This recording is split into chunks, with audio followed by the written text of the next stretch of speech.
స్థిరమునై మన ఆత్మకు లంగరవలే ఉండి తెర లోపల ప్రవేశించుతున్నది నిరంతరము క్రమము చొప్పున ప్రధాన యాజకుడైన యేసు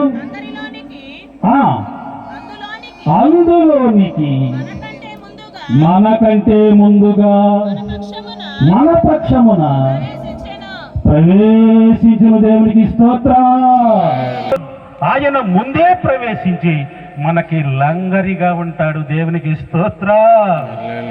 అంతు చిక్కని పరిస్థితులు మన జీవితాలలో వచ్చినా సముద్రములో ఎక్కడ లంగరయ్యాలంటే అక్కడ వాడ యజమానుడు అక్కడ లంగరేసి ఆపుతాడు. మన యజమానుడు కోటి సూర్యకాంతి కంటే ప్రభావముగా వెలుగుచున్న దేవుడు. దేవునికి స్తోత్రం.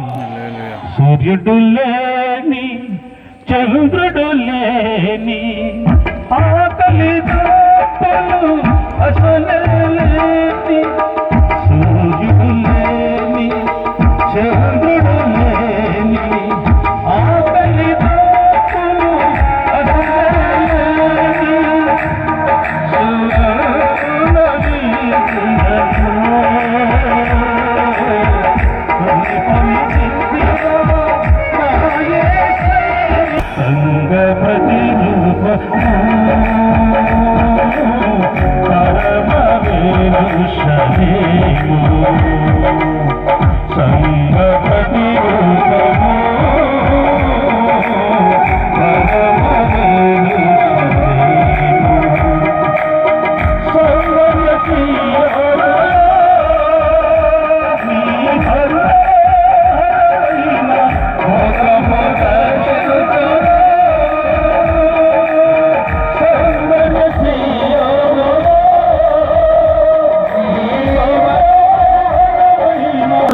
ముఖ కాంతిలో సంఘ ప్రతిరూపము అయిన మనోహరమైన ముఖాన్ని దర్శించుకుంటూ మన విశ్వాస జీవితాన్ని ముందుకు కొనసాగించడానికి ఈ మీటింగ్స్.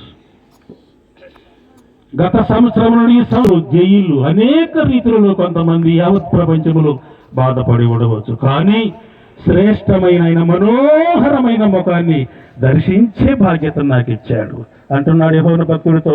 భయపడవద్దు.